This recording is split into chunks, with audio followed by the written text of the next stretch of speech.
Kronologi sejarah timbulnya sengketa batas wilayah antara Indonesia dan Malaysia. Perbatasan wilayah Indonesia dengan negara-negara lain seringkali menimbulkan kesalahpahaman yang berakhir dengan konflik, meski pada akhirnya selalu dapat diselesaikan dengan cara damai. Karena itu, batas wilayah negara telah diatur berdasarkan regulasi Undang-Undang Dasar tahun 1945, dan Peraturan Menteri Dalam Negeri Nomor 76 Tahun 2012 tentang Pedoman Penegasan Batas Daerah. Wilayah Negara Kesatuan Republik Indonesia, NKRI, menurut Pasal 1 Angka 1 Undang-Undang Nomor 43 Tahun 2008 adalah salah satu unsur negara yang merupakan satu kesatuan wilayah daratan, perairan pedalaman, perairan kepulauan dan laut teritorial beserta dasar laut dan tanah di bawahnya, serta ruang udara di atasnya, termasuk seluruh sumber kekayaan yang terkandung di dalamnya. Wilayah perbatasan, dengan demikian, memiliki arti yang sangat vital dan strategis, baik itu dilihat dari sudut pandang perbatasan kabupaten, kota dalam satu provinsi atau perbatasan kabupaten, kota antar provinsi.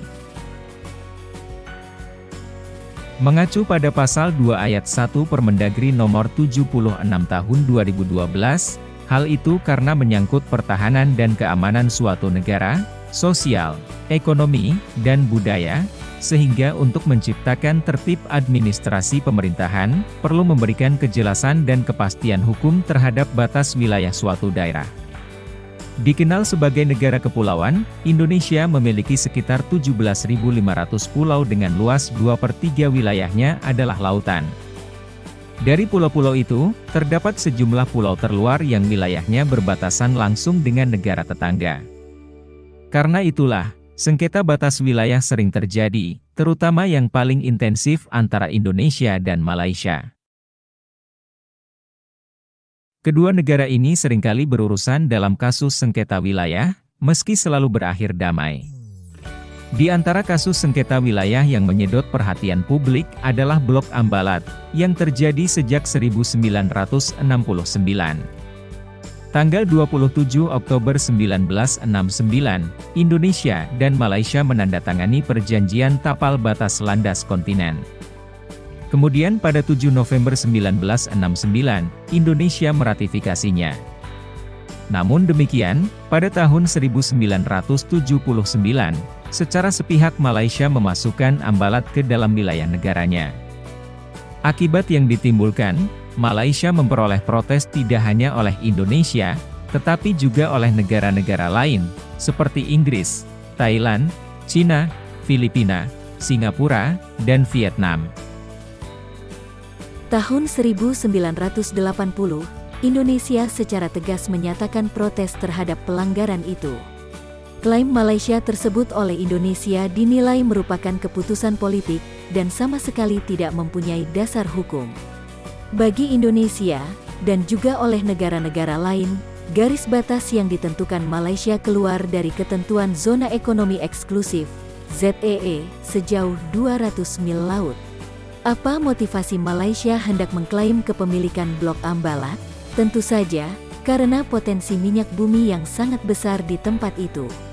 Akibat dari perbedaan pandangan dan saling klaim tersebut, Malaysia, menurut hukum internasional, UNCLOS, United Nations Convention Law of the Sea, tahun 1982, yang diyakini oleh Indonesia, seringkali melakukan pelanggaran terhadap kedaulatan wilayah NKRI. Pada tanggal 7 Januari tahun 2005, kapal laut Malaysia, KD Sri Melaka, pernah dilaporkan dan terpantau melakukan pengejaran, bahkan melakukan penembakan terhadap kapal nelayan Indonesia, KD Jaya Sakti 6005, KM Wahyu II, KM Irwan, di Laut Sulawesi. Berikutnya, pada tanggal 16 Februari tahun 2005, Malaysia pernah mengumumkan kalau Blok ND6 dan ND7 sebagai wilayah konsensi perminyakan baru yang dioperasikan oleh Petronas Carigali dan Shell. Padahal wilayah ini masih dekat dan menjadi bagian dari wilayah Ambalat, terutama Ambalat Timur.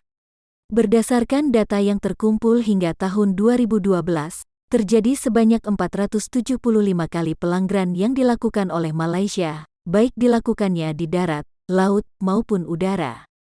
Perinciannya sebagai berikut. A. Tahun 2005 ada 38 kali pelanggaran. B. Tahun 2006 ada 62 kali pelanggaran.